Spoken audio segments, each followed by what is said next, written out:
C'est une opération hors du commun qui se prépare à l'hôpital Saint-Joseph. Aujourd'hui, ce patient se fait opérer de la carotide sous hypnose. Pas d'anesthésie générale, seulement une anesthésie locale. C'est de l'hypnosédation. Le but, se sentir mieux, perdre moins de sang. Les infirmiers discutent avec le patient. Est-ce que vous avez froid, monsieur? Vous avez froid? Et l'hypnotiseur arrive. Le docteur Margali n'attend pas. Il commence la séance tel un poète. Vous allez trouver une image qui vous plaît, une rencontre, un petit voyage, un repas entre amis, peut-être un souvenir avec Citroën, peut-être un bon match de foot. Pendant ce temps, il réalise l'anesthésie locale. Le patient commence à entrer en transe hypnotique et l'opération peut commencer. D'un côté, les médecins et le chirurgien qui ouvrent sa gorge. De l'autre, l'hypnotiseur qui ne lâche pas le patient d'une semelle. Pendant 1h30, il est à ses côtés pour éviter qu'il décroche. Ne vous occupez de rien, comme les odeurs d'un bouquet de fleurs.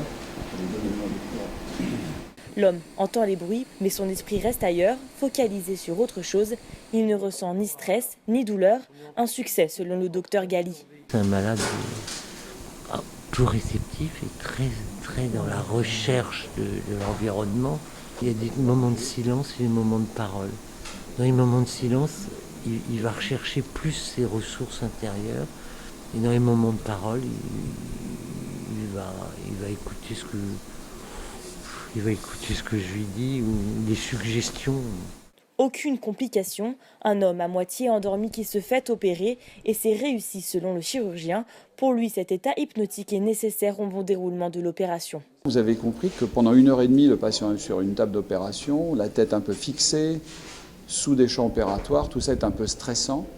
Et ce stress peut induire une agitation, un agacement du patient qui peut perturber les conditions opératoires. Vous avez vu que c'est une chirurgie minutieuse, on travaille avec des fils très fins, et donc évidemment il faut que le patient soit assez calme.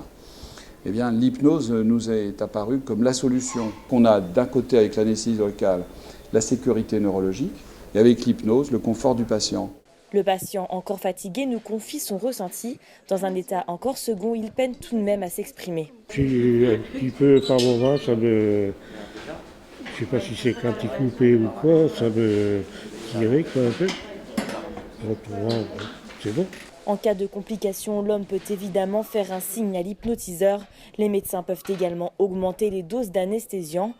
En France, un diplôme universitaire permettant d'exercer existe seulement depuis 2011. Désormais, c'est une dizaine d'universités qui le proposent.